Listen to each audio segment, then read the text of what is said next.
Alright, so as best as I can tell, things started going wrong in July of 2020. June was fantastic. We had gone on a mini vacation with our kid and his buddy. They hung out with us and we had a fantastic time. It was excellent. But when July rolled around, we were experiencing problems, spats over trivial matters, her lack of interest in intimacy, and my interest in her day. However, her lack of interest in me extended to long periods in the bathroom, as well as bouts of tension. As July unfolded, August became more tense, and she even tried to pretend as though everything was okay. She showed me lingerie and told me it was for my birthday. When my birthday arrived, she got me a couple of albums, but nothing else. I had a rough day at work, and she reportedly had one as well. We simply ended up cooking and hanging out together. I assumed it was because it was a work day, and anything she offered did not seem to be present. We eventually had a couple of large disagreements in September, and after one of them, she begged for some alone time. I thought this was suspicious, and I was devastated because I feared our marriage was dissolving. It turns out I was correct. I grabbed the dogs and went to spend the night with my brother and his family. I returned home the next day. She had mentioned she wanted to go out with her friends before I arrived, and I never prevented her from doing so. I arrived home at 12 p.m. She arrived home at 6 p.m. I saw her and told her how delighted I was to see her. However, she mumbled something about the month being horrible and that the week had been particularly bad. She wasn't kissing me. She was unpleasant, snarky, and downright cruel. I kept requesting that she speak with me and tell me what's going on. I realized something wasn't quite right and I wanted to be all right. An acquaintance, now a dear friend, noticed me at work and expressed worry. I told him how much I love my wife.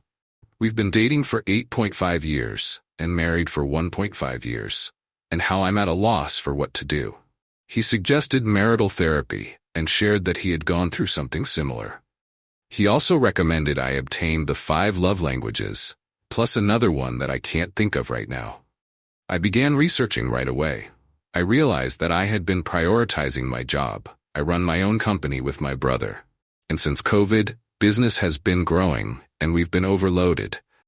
But I never stopped trying to love or be personal in discussions and physically with her. She seemed healed the day I went home, and I took care of her the following morning. While she was getting ready, I asked her gently and respectfully if we could chat for a few minutes before she departed. I told her everything I learned from the book I read the night before, how I felt I had been inattentive, how much I loved her, and how we should go to marital therapy to try to heal what we have, since we love each other and have our kid. Something I said must have sparked something in her, because she burst into tears and started repeating that I would love her, even after she told me to simply be honest with her. She acknowledged that she had cheated on me the previous weekend when she said she was going to see her friends. I was taken aback. But I love my wife, my marriage, and my kid, so I pretended to be a fool and told her that everything was all right and that I could forgive her. But she had to be absolutely honest about everything. She then remained silent, no names, no details, only that she had been chatting with this person referred to as AP since July and had been having an emotional affair with him until that day in September. How? How am I supposed to trust her? I don't think so. I told her that she had made a mockery of our marriage and our vows. This happened on a Thursday. I attempted to talk to her that night, but she refused and offered little information. She claimed she never promised to speak about it, but she told AP that she had informed me about it. It's the same thing every Friday. I'm dry heaving, haven't slept, and feel miserable, furious, and wrecked on the inside. Eventually, Saturday arrives, and my brother, knowing how much of a disaster I am, encourages me to remain at home and deal with whatever is going on. She gets up and goes to the gym while I'm a disaster. I phoned my father, who was the cheater in their marriage, but my mother, and he worked it out and had been married for 38 years. I asked for his advice. He tells me it wasn't a mistake, that she understood precisely what she was doing, and that she has to make a decision. If she doesn't, it tells you all you need to know. I gather myself, because I am a wreck. I tidy the home and make sure that my kid is well cared for. Then I head down to our apartment gym and tell her she has to come down and speak to me when she's finished. Half an hour later, she appears, and I gently inform her that she must choose between our family and marriage or AP. "I'm not sure" is all I get, and she begs for some time. At this moment, I had made up my mind and wanted to test the situation. I told her that I will accept her in my life on the condition that she does not contact or see him. She accepts and goes for a 2-hour run.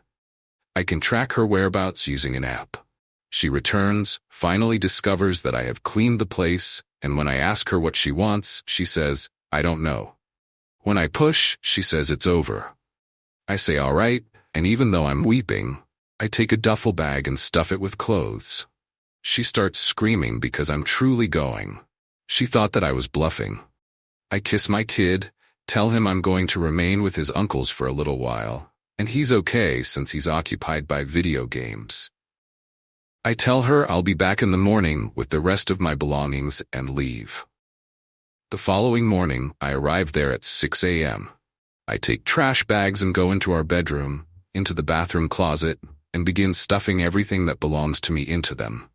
She sits up in bed crying and simply stares at me. When she asks what I'm doing, I inform her that she has made her choice, and I need to do what I have to do. She begins weeping. My heart is shattered, but it also longs for my wife again. I crawl into bed with her, embrace her, and kiss her for half an hour like a fool. I tell her that it doesn't have to be this way, but she needs to be honest. She remains silent, so I'm enraged and shout at her that it's all for nothing. I pack my belongings and inform her that my father and brother are 5 minutes away at the cafe waiting for my call to come and assist me with the heavier items. It's 11 in the morning at this point, and I'd already packed everything. She inquires as to what we intend to tell our kid. I intend to tell him the truth. That his mother has a loose character, but that would have broken his heart. So we go wake him up and make up a phony story about communication failing. She claims she doesn't want to visit my family. I don't blame her. She's embarrassed. She brings our kid shopping, and I can sense he's a bit out of sorts and bewildered. I summon my father and brother who arrive. We gather my 3 televisions and all of the equipment. I left my kid all of his wonderful things. I love him, and none of this is his fault. Before I leave, she texts me not to go and to wait for her and our son. I wait, and the house now seems to have been looted. Then she steps in. She advises me not to go. Also, our son threw a display over in rage and says he hopes we could still be a family. I make a bad face at her and tell her that, of course he does, and that's what I want, but what the heck does she want? I'll ask her again. I'm not sure, she responds. There's no reason for me to remain here. I force her to inform her parents, since they would be outraged if they found out via our son. The first week of October is coming up, and I'm trying to keep our youngster on track. I show up for him, take him to school, and cook him breakfast. But I also take him to his maternal grandparents' place on certain mornings when I have to be at work early. When they ask what's going on, I tell them everything. I tell them I want us to solve things, but she insists on her stupid affair. Her father is upset and sad for me. She's messaging me about how much she despises herself, and how she can't believe she did all of this while still chatting with AP. She even goes so far as to ask if we may reconcile, and I remind her that she knows what she must do if she wants me back. During that week, I picked up my kid from practice and drove him home. He wants to show me something, and I agree since I adore him. We spend an hour in his room together. When I go into the living room, she's a mess. She invites me to sit with her and draws near to me, wrapping her arms around me. I nearly give in and get up, saying that I'm not going to do this if she's still talking to or involved with this man. She claims she's finished it. Suddenly the phone rings, a different ring, and I can see she's scared on the inside. He's been phoning her all day, she claims, since she terminated it. I look her in the eyes and ask her to show me where she put a stop to it. She begins to weep and refuses. I got my answer then. I snatched the phone and started reading her messages. In some, she claimed how AP made her feel amazing, and I failed at it. I then handed the phone back and left.